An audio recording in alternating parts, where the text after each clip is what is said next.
வணக்கம். இன்னைக்கு உங்களுக்காக கதை சொல்ல வந்திருப்பது வியல் உங்கள் சகி. இன்னைக்கு நாம பார்க்க போற கதையின் பெயர் என் மனைவி நல்லவள். கதைக்குள்ள போலாமா? ஹாலில் இருந்த டிவியில் பக்தி சேனல் ஓடிக்கொண்டிருக்க விமலா அதை கிச்சனில் சமைத்து கொண்டே எட்டி எட்டி பார்த்து கொண்டிருந்தாள். ராஜு அவசரமாக சேவிங்கை முடித்துவிட்டு டவலை எடுத்துக்கொண்டு பாத்ரூம் சென்று கதவை சாத்த, எனக்கு சீக்கிரம் இங்க வாங்க என்று விமலாவின் குரலை கேட்டு பதறிக்கொண்டு ஓடி வந்தான். என்ன விமலா, என்னாச்சு? அதோ பாருங்க, நான் சொன்னனே அன்னைக்கு ஒரு பெரிய மகான் தினமும் டிவியில 1 மணி நேரம் பேசுவாருன்னு. நீங்க கூட யாருன்னு கேட்டீங்களே, இவரு தாங்க அவரு. பாருங்க என்ன சொல்றாருன்னு என் டிவியை காட்டினாள். ராஜுவிற்கு கோபம் பொத்து கொண்டு வர, அடியே உன்ன என்று அவளை அடிப்பது போல் கையை ஓங்கிக் கொண்டு சென்றான். என்னங்க மகான காட்டினா அடிக்க வரீங்க என்று அப்பாவியாக கேட்டுக்கொண்டு நகர்ந்து கொண்டாள். அடிக்கிறாங்க உன்னெல்லாம். அடியே, நானே ஆபீஸுக்கு போக நேரம் ஆகுதுன்னு அரைகுறையா ஷேவிங்க முடிச்சிட்டு குளிக்க போயிட்டு இருக்கேன். இப்ப வந்து அவரை பாரு இவரை பாருன்னு. ஏங்க அப்படிலாம் சொல்லாதீங்க. இவரு பெரிய மகான். இவர் நல்லது சொன்னா இவர் வாக்கு அப்படியே பலிக்குமா? இவர் என்ன சொன்னாரு தெரியுமா? ஆ போதும், உன் உபன்யாசத்தை சாயங்காலம் வந்து கேட்டுக்கிறேன். எனக்கு ஆபீஸுக்கு நேரம் ஆகுது என்று மீண்டும் பாத்ரூம் செல்ல திரும்பினான். ஏங்க இருங்க, இது ஒன்னே ஒண்ணு மட்டும் சொல்லிக்கிறாங்க என்று அப்பாவியாக முகத்தை வைத்து கொண்ட தனது மனைவியை பார்த்த ராஜு, சரி சொல்லு என்றான். ஏங்க இவர் சொல்றாரு. என்ன சொல்றாரு? அதுதான் சொல்ல வரேன், பேசாம கேளுங்க. அதாவது குழந்தை பாக்கியம் இல்லாதவங்க எல்லாம் திருவள்ளிக்கேணியில இருக்கிற பார்த்தசாரதி கோயிலுக்கு போய் அந்த பெருமாளை வேண்டிக்கிட்டா கட்டாயம் சீக்கிரமா குழந்தை பாக்கியம் கிடைக்குமாங்க. அதோ பாருங்க, கோவில கூட காட்டுறாங்க என்று டிவியை பார்த்து வணங்கினாள். அது சரி, நாமளும் தான் 8 வருஷமா எல்லா கோவிலும் குளமும் ஏறி இறங்கிட்டோம். ஆஸ்பத்திரியா அழிஞ்சிட்டோம். அவ்வளவு ஏன், யார் யார் என்னெல்லாம் சொல்றாங்களோ அந்த பரிகாரம்லாம் கூட செஞ்சிட்டோம். ஆனா இது வரைக்கும் ஒன்னும் இல்ல. இப்ப ஏங்க தடங்கள் போல எதுவும் சொல்லிடாதீங்க. எனக்கு என்னவோ இந்த கோயிலுக்கு போயிட்டு வந்தா கட்டாயம் குழந்தை பிறந்துன்னு தோணுதுங்க. ஏன்னா இவர் சொல்றாரு பாருங்க, ராமானுஜர்னு ஒரு பெரிய மகான் இருந்தாராம். அவர் பெரிய ஞானஸ்தனா. அவருக்கு கடவுளே நேர்ல காட்சி கொடுத்திருக்காராங்க. அப்படிப்பட்டவரோட அம்மா அப்பாவும் இவரு பிறக்கிறதுக்கு முன்னாடி அவங்களுக்கு குழந்தை இல்லையன்னு ஸ்ரீபெரும்புதூர்ல இருந்து நடந்தே வந்து இந்த சாமி கிட்ட வேண்டியிருக்காங்களாம். அப்புறம்தான் இந்த மகன் அவங்களுக்கு பிறந்தாராம். அவ்வளவு சக்தியாங்க இந்த கடவுள். நம்ம பக்கத்து வீட்டு பார்வதி அக்கா கூட சொன்னாங்க. என்னென்ன, அவங்க தம்பிக்கு கூட கல்யாணம் ஆகி 10 வருஷம் குழந்தை இல்லாம இருந்துதான். யாரோ சொன்னாங்கன்னு இந்த பார்த்த சாரதிய தான் வேண்டிக்கிட்டாங்களாம். அடுத்த வருஷமே அவங்களுக்கு குழந்தை பிறந்துதாங்க. அதுதான் நாமளும் அங்க போலன்றியா? இந்த பாரு, இந்த மாசம் என்னால எங்கேயும் வர முடியாது பாத்துக்க. வேலை சரியா இருக்கு. ஏங்க ஞாயிற்றுக்கிழமை போலாமே? இதோ பாரு, சண்டே ஒரு நாள் தான் இந்த டிராபிக் டென்ஷன் ஆபீஸ் டென்ஷன்லாம் இல்லாம நிம்மதியா இருப்பேன். அப்போ வெளியில போனன்றியா? என்னால முடியாது. அப்புறமா ஃப்ரீயா இருக்கும்போது பாத்துக்கலாம் என்று எழுந்து பாத்ரூம் சென்றான். ஆமா, பெரிய இது. குழந்தைய விட ரெஸ்ட் எடுக்கிறது தான் முக்கியமா இவருக்கு என்று முகத்தை உம்மென்று வைத்துக் கொண்டு கிச்சனுக்கு சென்றவள் வாய்க்குள் முனறிக்கொண்டே அடுப்பில் இருந்த சாம்பாரை இறக்கினாள். ராஜு குளித்து முடித்துவிட்டு ஆபீஸிற்கு கிளம்பி வெளியே வர அவனது செல்போன் ஒலித்தது. அதில் பேசிவிட்டு வந்து சாப்பிட அமர்ந்தவன், விமலா விமலா என்று கத்தினான். ஆமா, நாம சொன்னா ஒன்னும் கேட்டுக்கிறது இல்ல. இவர் கூப்பிட்டா மட்டும் அப்படியே ஓடி போய் நின்று சேவை செய்யணும் என்று காதில் விழாதவரை வேண்டுமென்றே அமைதியாக இருந்தாள். ஏய் விமலா, ஆபீஸுக்கு நேரமாவது, டிஃபனை கொண்டா என்றான் ராஜு சற்று கோபமாக. அடடா, தூர்வாச முனிவருக்கு கோபம் வந்துடுச்சு. இனிமேலும் போகலன்னா அவ்வளவுதான் என்று ஹாட் பாக்ஸ் எடுத்துக்கொண்டு ஓடினாள். அவளை முறைத்த ராஜு, வர வர உனக்கு என்ன பார்த்து ரொம்ப கிண்டலா போயிடுச்சுல்ல? ஏங்க நான் என்னங்க பண்ண? இதோ பாரு, எல்லாம் பண்ணிட்டு ஒன்னும் தெரியாத மாதிரி முகத்தை வச்சுக்காத. உன் நடிப்புலாம் எனக்கு தெரியாதுன்னு நினைக்கிறியா? நான் கூப்பிட வேணும்னு நீ அமைதியா இருந்தது எனக்கு தெரியாதுன்னு நினைச்சியா? உன்ன எனக்கு தெரியும்டி என்றான். விமலாவிற்கு சிரிப்பு வர அவள் அதை வெளிக்காட்டி கொள்ளாமல், ஏங்க எனக்கு காது கேட்கலீங்க, இல்லன்னா வந்திருக்க மாட்டேனா? சரி சரி, டிஃபனை வெயி என்று தட்டை எடுத்து வைத்து கொண்டான். சூடாக பொங்கலை பரிமாறி அதில் தேங்காய் சட்னியை ஊற்றினாள் விமலா. காலையில ஆபீஸ் போகும்போது எப்படி ஆவி பறக்க வைக்கிறா பாரு என்று முனறிக்கொண்டே அதை அவசரமாக சாப்பிட்டு கொண்டிருந்த ராஜு ஏதோ யோசனை வந்தவன் போல், விமலா, என் தம்பி இப்ப போன் பண்ணான். அவன் குழந்தைக்கு வர வெள்ளிக்கிழமை பேர் வைக்கிறாங்களாம். நம்மள வியாழக்கிழமையா வர சொன்னான். நான் தான் வேலை இருக்கு, வெள்ளிக்கிழமை காலையில வந்துடுறேன்னு சொன்னேன். உன்கிட்ட பேசணும்னா நான் தான் அவ கிச்சன்ல வேலையா இருக்கா, அப்புறம் பேசினேன். அப்புறம் சாயங்காலம் நான் சீக்கிரமா வர பாக்குறேன். நீ ரெடியா இரு. நாம 2 பேரும் போய் குழந்தைக்கு நகை ஏதாவது வாங்கிட்டு வந்துடுவோம். விமலா அமைதியாக நின்றாள். என்ன விமலா, நான் பாட்டுக்கு பேசிட்டே இருக்கேன், நீ பேசாம நிக்கிற? ஒன்னும் இல்லைங்க, அது எனக்கு கொஞ்ச நாளா காது சரியா கேட்க மாட்டேன்னுதுங்க. நீங்களே கூட பாத்தீங்க இல்ல, நீங்க இப்ப என்ன கூப்பிட்டது கூட எனக்கு சரியா கேட்கல பாருங்க. ராஜு அவளை நிமிர்ந்து பார்த்தான்.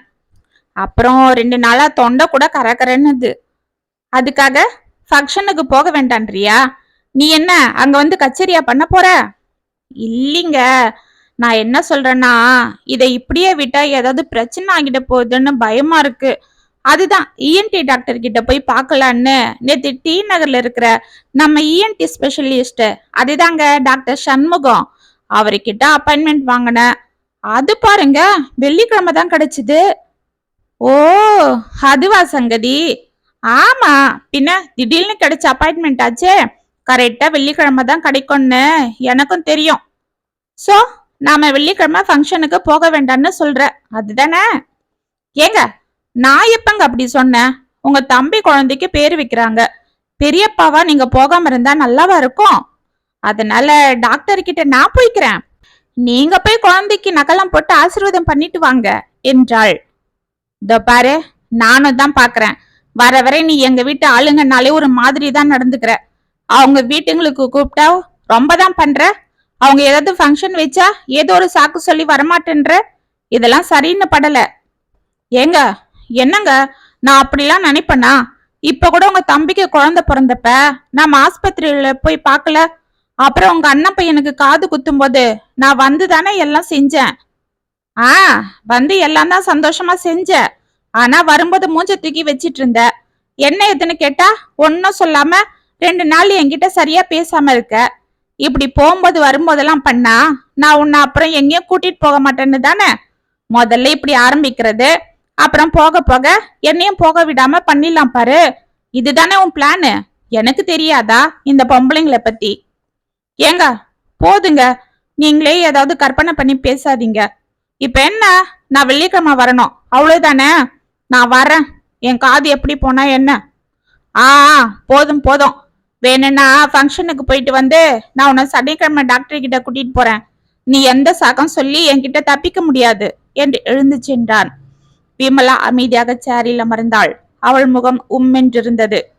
அன்று மாலை இருவரும் சென்று டி நகரில் குழந்தைக்கு செயின், மோதிரம், கொலுசு, டிரஸ் என வாங்கி கொண்டு வந்தனர். வழி முழுவதும் விமலா ராஜுவிடம் முகம் கொடுத்து பேசாமல் அமைதியாக இருந்தாள். ராஜு அதை ஒன்றும் பெரிதாக எடுத்துக் கொள்ளாமல் தன் வேலையில் கவனமாக இருந்தான். 2 நாட்களும் அவள் அமைதியாகவே தன் வேலைகளை பார்த்து கொண்டிருக்க அவள் பிடிவாதத்திற்கு செவி சாய்க்க கூடாது என்று ராஜும் வீம்பாக இருந்தான். வெள்ளிக்கிழமை காலை ராஜு கடகடவென ஃபங்க்ஷனுக்கு கிளம்பி கொண்டிருக்க விமலா நிதானமாக குளித்து முடித்து விட்டு வீட்டில் பூச்சிகளை முடித்துக் கொண்டு பொறுமையாக கிளம்பினாள். இதோ பாரு, நீ வேணும்னு என்ன லேட் பண்ணாலும் பரவாயில்ல, நீ வராம நான் விடமாட்டேன் பாத்துக்க. என்ன நெஞ்சல் திறந்தா வேணும்னு என் தம்பி குழந்தை ஃபங்க்ஷனுக்கு வர நீ இப்படி பண்ணுவ? நானும் தான் பாக்குறேன் நீ எப்பதான் வரன்னு என்று பிடிவாதமாக அமர்ந்திருக்க விமலா ஒரு வழியாக கிளம்பி வெளியே வந்தாள். இதோ பாரு, அங்க போய் மூஞ்ச தூக்கி வச்சிட்டு இருந்த பாரு, நீ தான் அங்க கிட்ட இருந்து எல்லாம் செய்யணும். இப்பவே எங்க அம்மா, தங்க, அண்ணி, தம்பி பொண்டாட்டி எல்லாரும் மாத்தி மாத்தி போனை போட்டுட்டே இருக்காங்க உன்னை கூட்டிட்டு வரலையான்னு. சீக்கிரம் வா என்று வண்டி எடுக்க வெளியே சென்றான்.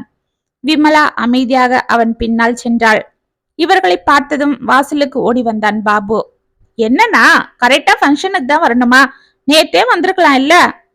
எங்கடா, வேலை சரியா இருக்கு. சரி சரி, என்னடா ஃபங்க்ஷன் ஆரம்பிச்சச்சா? இன்னும் இல்ல, இப்பதான் எல்லாம் ரெடி ஆயிட்டு இருக்கு. சரி சரி வா, வாங்க அண்ணி என்று அவர்களை உள்ளே அழைத்து சென்றான். அவர்களை பார்த்ததும் அம்மா கௌரி, தங்கை மீனா, அண்ணி லலிதா, தம்பி மனைவி காயத்ரி அனைவரும் மகிழ்ந்து வரவேற்றனர். விமலா அவர்களிடம் சற்று நேரம் பேசிவிட்டு குழந்தை எடுத்து கொஞ்சிக் கொண்டிருக்க, அண்ணி, கேசரி கொஞ்சம் செய்யணும். இங்க யாருக்கும் சரியா செய்ய வரல. நீங்க தான் அதுல ஸ்பெஷலிஸ்ட் ஆச்சே. அதுதான் நீங்க வந்ததும் செஞ்சுக்கலான்னு தான் நாங்க வெயிட் பண்ணிட்டு இருந்தோம். வாங்க அண்ணி, செஞ்சிடலாம் என்று அவளை அழைத்தாள் மீனா. போ விமலா, போய் செஞ்சிட்டு வா என்று குழந்தையை வாங்கி கொண்டான் ராஜு. சரிங்க என்று விமலா எழுந்து அவளுடன் கிச்சனுக்கு சென்றாள். குழந்தையை வைத்துக் கொண்டு கொஞ்சிக் கொண்டிருந்த ராஜுவின் மீது குழந்தை பாலை கக்கிவிட, அடடா, என்னடா ராஜு, உன் மேல கக்கிட்டானா வாலு பையன்? பேண்ட் எல்லாம் பாலாகிடுச்சு. சரி, போய் அதை கிளீன் பண்ணிட்டு வா என்றான் ராஜுவின் அண்ணன் கோபால். அவனிடம் குழந்தையை கொடுத்து விட்டு ராஜு பாத்ரூம் செல்ல பின்பக்கம் சென்றான். அங்கே யாரோ உள்ளே இருக்க அவன் பின்னால் வந்த பாபு, என்னன்னா பாத்ரூம் போகணுமா? அங்க யாரோ இருக்காங்க போல இருக்கு. சரி, உள்ளே என் பெட்ரூம்ல இருக்கிற பாத்ரூமை யூஸ் பண்ணிக்க என்று சென்றான். ராஜு பெட்ரூமில் இருந்த பாத்ரூமில் சென்று கதவை சாத்தி கொண்டு டவலை கட்டி கொண்டான். பேண்டை கழட்டி அதை சுத்தம் செய்து கொண்டிருக்க வெளியே அவனது தாய் கௌரியின் குரல் கேட்டது. ஏண்டி, உனக்கு அறிவு இருக்கா இல்லையா என்று யாரிடமோ கத்தி கொண்டிருந்தாள். யாருகிட்ட அம்மா கத்திட்டு இருக்காங்க என்று ராஜு யோசித்துக் கொண்டிருக்க அங்கே பாபுவின் மனைவி காயத்ரியின் குரல் கேட்டது. அத்த, நான் என்ன பண்ண? பண்ண அந்த மல்லடி கிட்ட குழந்தைய கொடுக்காதன்னா அவகிட்ட கொண்டு போய் குழந்தைய கொடுக்கறியே. இன்னும் பூஜை கூட ஆகல. குழந்தைக்கு என்ன தோஷம் படுமோ என்னமோ என்று சலித்து கொண்டாள். அத்த, நான் என்ன பண்ணட்டும்? அக்கா வந்து எல்லாரும் எதிர்க்கும் கேட்டா நான் எப்படி கொடுக்காம இருக்கிறது? மாமா வேற பக்கத்துல இருக்காரு. ஆமாம்மா, பாவம் அவ என்ன பண்ணுவா? அதனாலதான் நான் நைஸா அவங்கள கேசரி செய்யணும்னு கிச்சனுக்கு கூட்டிட்டு போயிட்டேன் என்றாள் மீனா. அதுக்குதான் அத்த இந்த விமலவா கூப்பிடாதீங்கன்றது. பாருங்க, இவளால எத்தனை பேருக்கு சிரமம் என்றாள் ராஜுவின் அண்ணி லலிதா. நான் என்ன பண்றது? அவளை கூப்பிட்டு தொலைக்கலான்னா அவனுக்கு கோவம் வரும். உடனே நம்ம கிட்ட கோச்சிக்கிட்டு வராம இருந்துடுவான். அவன் வந்தாதான் நல்லா நிறைவா செய்வான். பாரு, குழந்தைக்கு என்னெல்லாம் வாங்கி வந்திருக்கான்னு. உன் 2 பசங்களுக்கும் அவன் எல்லாம் பண்ணா போல சின்னவன் பையனுக்கும் பண்ண வேண்டாமா? அது சரி அத்த, அதுக்கு அவரு மட்டும் வந்தா பரவாயில்ல. அவரு நம்ம வீட்டு ஆளு. ஆனா இந்த மலடியும் இல்ல கூட்டிட்டு வராரு. அதுக்குதான் அம்மாவும் விமலா அண்ணிய வரும்போதெல்லாம் எதனா சொல்லி மூஞ்சி காட்டுறாங்க. அன்னைக்கு குழந்தை பிறந்திருப்ப கூட அவங்க பார்க்க வந்தாங்களே, அப்ப என்ன பண்ணாங்க?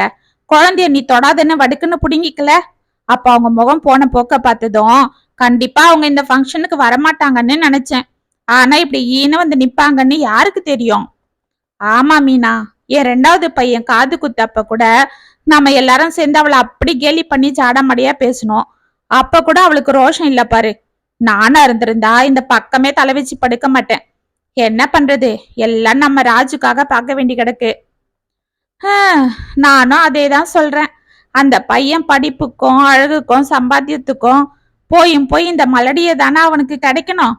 அதுக்குதான் நான் ஒரு முடிவு எடுத்திருக்கேன். அவனை கூப்பிட்டு வச்சு என் மனசுல ரொம்ப நாளா ஓடிட்டு இருக்கிறத சொல்லிட போறேன் என்றாள் கௌரி. என்னம்மா சொல்ல போறீங்க? அவளை தலைமுழுகிட்டு வாடா, உனக்கு வேற கல்யாணம் பண்ணி வைக்கிறேன்னு. ஆமா அத்த, அதுதான் சரி. அவ மனசுல என்னோ பெரிய அழகின்னு நினப்பு. ரொம்பதான் பண்ணிக்கிறா. கொஞ்சம் கலரா இருந்துட்டா என்ன பெரிய இவளா இவளை விட அழகியா பார்த்து நம்ம ராஜுக்கு கட்டி வைக்கணும். அப்பதான் அவ திமிரு அடங்கும். இல்லன்னா பொறாமையில நம்ம ராஜுக்கு 1க்கு 2 ஏத்தி கொடுத்து நமக்கு எதுவும் செய்ய வேண்டாம்னு சொல்லி கொடுத்துடுவா. ஆமாம்மா, நாங்கெல்லாம் குழந்தை வச்சிட்டு இருக்கோம். அவளுக்குதான் குழந்தை இல்ல. அந்த பொறாமை அவளுக்கு இருக்கும் என்று மீனா கூறிக்கொண்டிருக்க பேண்டை போட்டுக்கொண்டு பட்டன கதவை திறந்து கொண்டு வெளியே வந்தான் ராஜு.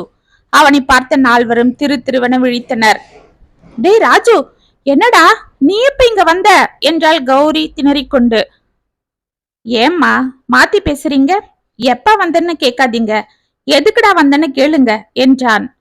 என்னடா என்ன பேசுற? அதுதானே அண்ணா. என்னன்னா? போதும்மா, ரொம்ப நடிக்காதீங்க. நான் கூட உங்க நடிப்பெல்லாம் பார்த்து இத்தனை நாள் ஏமாந்துகிட்டு தான் இருந்தேன். நீங்க அந்த அப்பாவிய படுத்துற பாடெல்லாம் தெரியாம அவளை தப்பா எடுத்துக்கிட்டு திட்டிக்கிட்டு இருந்தேன். அவதான் உங்ககிட்ட சேர மாட்டேன்றான்னு. ஆனா இப்பதான் தெரியுது அவளை நீங்க தான் சேர்க்க மாட்டேன்றீங்கன்னு. ஆனா அந்த பைத்தியம் என்கிட்ட அப்ப கூட உங்களை பத்தி ஒரு வார்த்தை சொல்லல. அவளை விட எனக்கு நீங்க தான் முக்கியம்னு நினைச்சிட்டா போல இருக்கு. ஆஹா, இருக்காது. அந்த விவரம் கூட அவளுக்கு தெரியாது. யாரையும் காயப்படுத்த கூடாது, உங்ககிட்ட இருந்து என்ன பிரிக்க கூடாதுன்னு அவ நினைச்சிருப்பா. அம்மா, நீங்க பெரிய மனுஷி தானே, மனசாட்சியோட பேசுங்க. உங்களுக்கு உடம்பு முடியலன்னா, உங்களுக்கு எதனா செய்யணும்னா அவ வேணும். ஆனா அவ எந்த ஃபங்க்ஷனுக்கும் வரக்கூடாது இல்ல? அப்ப மட்டும் அவ மலடி ஆகிடுவாளா? ஏ மீனா, உனக்கெல்லாம் அவளை பேச எப்படி மனசு வருது? ஒரு 2 குழந்தைங்க பிறந்தப்பவும் அவதானே கிட்ட இருந்து உன்னை பாத்துக்கிட்டா. உன் குழந்தைங்களுக்கு எல்லாம் செய்ய சொல்லி என்ன தொல்லை பண்ணா. அவளை போய் ச்சே என்று அனைவரையும் முறைத்துவிட்டு கடகடவென வெளியே சென்றான். ஏய் நில்லுடா ராஜு என்று கௌரி அவன் பின்னால் ஓடி வர, அம்மா பயப்படாதீங்க, நான் உங்க உறவை வேண்டான்னு போயிட மாட்டேன். என் பொண்டாட்டியும் உங்களை சேர்க்க கூடாதுன்னு சொல்ல மாட்டா. ஏன்னா அவ நல்லவ. கண்டிப்பா எங்களுக்கு கூடிய சீக்கிரம் குழந்தை பிறக்கும். அப்ப உங்க எல்லாரையும் கூப்பிட்டு நாங்க ஃபங்க்ஷன் பண்றோம், அப்ப நீங்க எல்லாரும் கட்டாயம் வரணும் என்று வெளியே சென்றான். கிச்சனில் கேசரி கிண்டி விட்டு வேர்க்க விறுவிறுக்க வெளியே வந்த விமலா அவனை பார்த்ததும், எங்க கேசரி செஞ்சிட்டேன், மீனாவை பாத்தீங்களா, அவகிட்ட சொல்லி என்று அவள் கூறுவதற்குள், விமலா வா போலாம் என்று அவள் கைகளை பிடித்து கொண்டான் ராஜு. ஏங்க என்னங்க இன்னும் ஃபங்க்ஷன் முடியல, அதுக்குள்ள? அண்ணா என்ன இது, எங்க கிளம்பிட்டீங்க, இன்னும் ஃபங்க்ஷன் முடியல என்று பாபு அங்கு ஓடி வர, பரவாயில்லடா, இந்தா இத குழந்தைக்கு கொடுத்துடு, நாங்க கிளம்பணும். விமலாக்கு காது வலி கொஞ்ச நாளா அதிகமா இருக்கு, அவளை டாக்டர் கிட்ட கூட்டிட்டு போகணும். அவ இன்னைக்குதான் அப்பாயின்மெண்ட் வாங்கியிருந்தா. நான் தான் அவளை ஃபங்க்ஷனுக்கு கூட்டிட்டு வந்துட்டு அப்புறமா ஆஸ்பத்திரிக்கு கூட்டிட்டு போறேன்னு இங்க அழைச்சிட்டு வந்துட்டேன். இப்ப நேரமாகும் போல இருக்கு, நாங்க கிளம்புறோம் என்று அவள் கைகளை பிடித்து இழுத்து கொண்டு சென்றான். அவனை அதிர்ந்து பார்த்து கொண்டிருந்த விமலா, அட கடவுளே, நான் வேற இவர்கிட்ட காது வலின்னு பொய் சொன்னதும் இல்லாம டாக்டர் கிட்ட அப்பாயின்மெண்ட் வேற வாங்கி வச்சிருக்கேன்னு சொல்லிட்டேன். இந்த மனுஷன் திடீர்னு போலாம் வாடின்றாரு. நான் என்ன பண்றது, எனக்கு ஒண்ணுமே புரியலையே. இப்ப அங்க போய் ஆஸ்பத்திரியில நின்னா எல்லாம் தெரிஞ்சிடும், அப்புறம் அங்கேயே எனக்கு நல்லா விழும். கடவுளே, நான் ஏன் இப்படி மாட்டிக்கிட்டனோ. எல்லாம் உன்னால தாண்டி, ஒரு பொய் கூட ஒழுங்கா சொல்ல தெரியல. காது வலியோட நிறுத்தி இருக்கலாம் இல்ல, டாக்டர் கிட்ட அப்பாயின்மெண்ட்லாம் வாங்கினதா எதுக்கு பில்டப் பண்ணணும் என்று கண்ணாடியில் பார்த்து அவளுக்கு அவளை மனதில் திட்டிக் கொண்டாள். எனக்கு என்ன தெரியும், அவர் இப்படி திடீர்னு நம்ம மேல கரிசனம் வந்து கிளம்புவாருன்னு. ஆமா, ஃபங்க்ஷனுக்கு கூட இல்லாம ஏன் திடீர்னு கிளம்பிட்டாரு?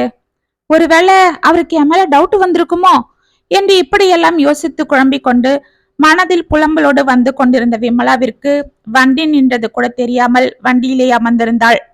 ஏம்மா செவிடம்மா, இறங்க மனசு வரலையா என்றான் ராஜு சிரித்து கொண்டு.